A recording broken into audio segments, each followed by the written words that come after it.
We've all thrown a Frisbee at least once in our life, whether it be with friends or back and forth to our dog. But did you know there are two different recreational activities using this disc right here in Longmont? We're going to show you them both right here on SVSR Xtra.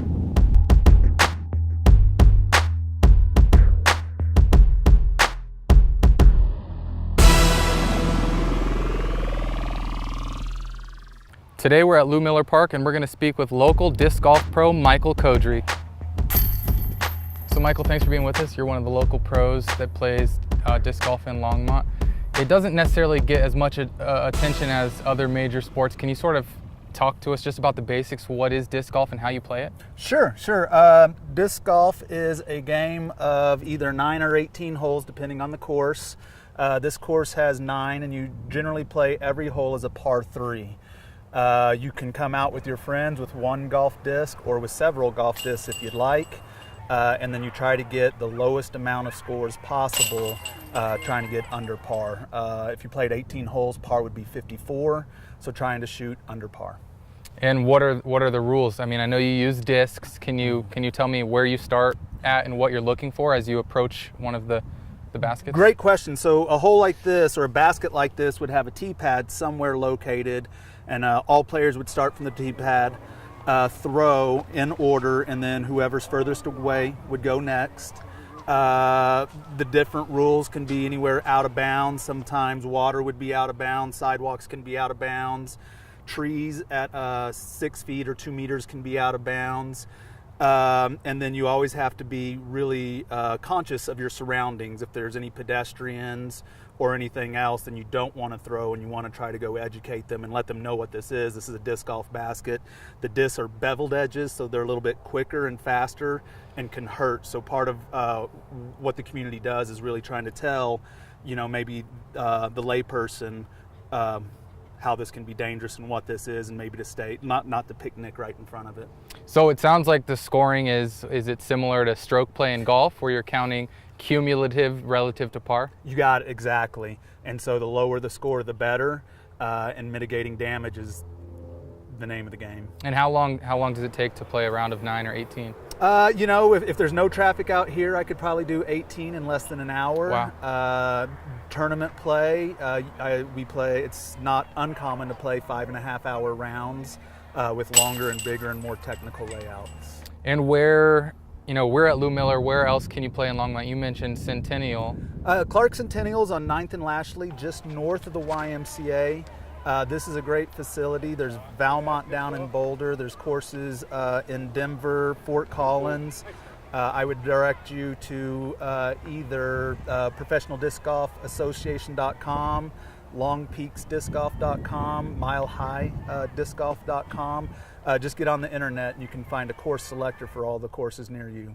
And what about pickup? I understand there's some pickup that happens at Lou Miller on certain days of the week. So that would be league Wednesday, and the best place to look for that would be Longs Peak Disc Golf, just in a Google browser, and it'll tell you. I think next Wednesday is at Centennial, but they alternate so that the golfers kind of get a difference and a new looks at different baskets. Awesome. And what would you encourage somebody to just come out with nothing, or what do you need to come out and compete? That's a really good question. The community's super welcoming to new players. Probably the best way to get involved is to go to a local store. I think Play It Again Sports in our own community sells discs, both used and new. I would suggest buying a couple of used discs. You can get them for as cheap as $3 or $4. You probably want a driver, a mid-range, and a putter. And you're good to start. You want to buy used because you're probably going to lose a couple, and just kind of learning the disc, because every single disc does something a little bit different. So I'm glad you mentioned that. My understanding was that you're throwing these discs, but you're talking about driver, mid-range, and putter. What do you mean by that? It's a great question. Most golfers will carry an assortment of different discs. Drivers are high-speed discs with flat beveled edges that are designed to go speed 12, 13, 14 with different levels of controllability. Then a lot of golfers carry what's called a fairway disc, which is a little bit lower speed, but a lot more controllability. Then you'll have golfers who carry mid-range disc, which is a lot slower, maybe speed 7 to speed 4, but the greatest amount of control on a Frisbee, either going left or right, depending on how you want to shape a shot. And then all golfers carry some sort of putter, so when they get around the putting area, they have something that's of high control that they can try to get into the basket. Awesome. Good job. So, and then when you're trying to score, does it have to stay in the basket? Can it go down here? Does it need to be up here? How does this scoring work? Great question. At the end of a hole, your disc has to come to rest in the basket. If it's on rest on top of the basket, it doesn't count. A lot of times it'll hit and won't go in, so that will cost you another stroke. At the end of the day, that disc has to come to rest inside the basket. Now, if it lands up here and you're saying that it doesn't score, do you go back to your last point to try to score again, and that's an additional stroke? Or? Great question. You actually always mark the disc underneath. So if for any reason it landed on top and this happens, you actually have to mark underneath and then take one more stroke to complete the hole. And what else might we need to understand before we come out here and play for the first time? Just really the big thing, I think, if you're coming out, just to make sure that you follow basic safety rules. If somebody is in the middle of the hole, wait till they're done. Don't play. Don't throw when somebody's in front of you, because an errant disc will definitely hurt somebody. Be conscious and really aware of your environment, any pedestrians, anybody else in the park, because a lot of time and effort goes in from the clubs and different groups to get courses like this in the communities, and one hurt citizen could make a phone call to a local municipality, and that could change things. So really be conscious about the environment and the community that we serve. Awesome. Well, thank you for telling us about this, Mike. We appreciate it, and hopefully we'll be out here this summer to learn a little bit more about disc golf. Thank you. Our next stop is Left Hand Creek Park to talk with Jeff Schrader of Grassroots Ultimate. So Jeff, thanks for being with us. We really appreciate it. So for those of us who don't know really what the game of Ultimate Frisbee is about, can you just give us a brief rundown of the game and how it's played? Sure, yeah. We play on a field that's about half the size of a soccer field. It's about 110 yards long by 40 yards wide, and it doesn't take much equipment, just a couple of cones and a Frisbee, and 14 people. So there's 7 on 7, okay. And to score, you have to catch the disc in the end zone. To move it upfield, you just throw it and catch it. You can't run with it like in football, but you can stop, you can pivot, and you can throw to your teammates. So it's a pretty fast-paced game, and the disc changes possession quite a bit, so there's a lot of back and forth action. Games take probably about an hour to play, and it's a lot of fun and a lot of great exercise. And when you say an hour, is this a timed game, or are you going to a certain score? It's often a timed game, but sometimes we go to a score. So here at Pickup, we'll play to 7 points, and we'll probably play 2 games and maybe even a third game in that time.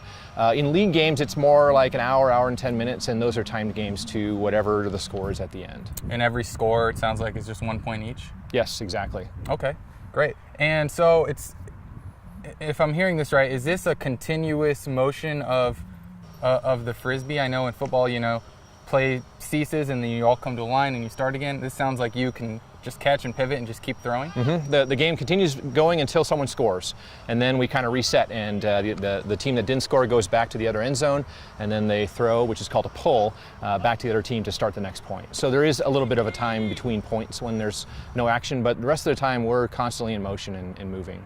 Awesome. So we're at Left Hand Creek, where these pickup games are happening every Tuesday and Thursday at noon. What else do you offer through, I know you're not with Grassroots Ultimate, but what else is offered through them in the city of Longmont? Actually, I am with Grassroots Ultimate. Okay, I'm one of the field organizers, and so we have a number of leagues that run year-round. Some of them in Longmont, some in Boulder, and even down Broomfield. And so here in Longmont, we offer an indoor league in the fall, winter, and spring, and that's played at Longmont Indoor Soccer. And then we also have a fall and spring league that's at Sandstone Ranch, which is an outdoor league in the evenings with the lights. So there are a number of different opportunities through Grassroots Ultimate year-round to play. So our summer league is our biggest league, and that's down in Boulder at the Pleasant View Fields, and we have 350 people playing in that league every year. Awesome. And are you always looking for people, or is there a start and stop to the season, or how would you encourage people that might be interested in that and don't know much about how to get involved? Well, locally, so Grassroots Ultimate, our website is gru.org. GRU.org, we are sort of the nexus for Ultimate in this area, in the Boulder area. And so if you're interested in playing in a league, or even in joining pickup games, or just learning more about the sport, you can come to our website, and we have a lot of information there. So as far as leagues go, we have registration windows that are maybe a month before each league, when you can sign up and you can bring a friend, or you can request certain things, and then we have a draft where the captains pick teams, and then we assign all those teams, and we play a league for about maybe 2 months, 2.5 months per league, and we just kind of rotate those throughout the year. There are a couple things I think make Ultimate sort of a unique sport. And one is what we call the spirit of the game, which is where it is on each individual player to really play to the best of their ability, but do it in a respectful manner. We don't have any referees. Even at the top levels of Ultimate nationwide games, there are no referees. It's all self-officiated, so if we accidentally foul someone or bump into them or do something like that, we would usually call it on ourselves. And so I think that's a really important aspect of the game. And the second is just the good-natured heckling that comes with that. And so you'll probably see a lot of incidents today where people are kind of yelling back and forth at each other about maybe a great play they made or maybe kind of a terrible play that they made. But we're all out here to have a good time, and it's really all in good-natured fun. So if you're looking to try something new in Longmont this summer, think about Ultimate Frisbee, where you can find details at gru.org, or check out one of the 2 local disc golf courses, where you can find more info at longspeakdiscgolf.com. We'll see you next time right here on SVSR Xtra. Yes!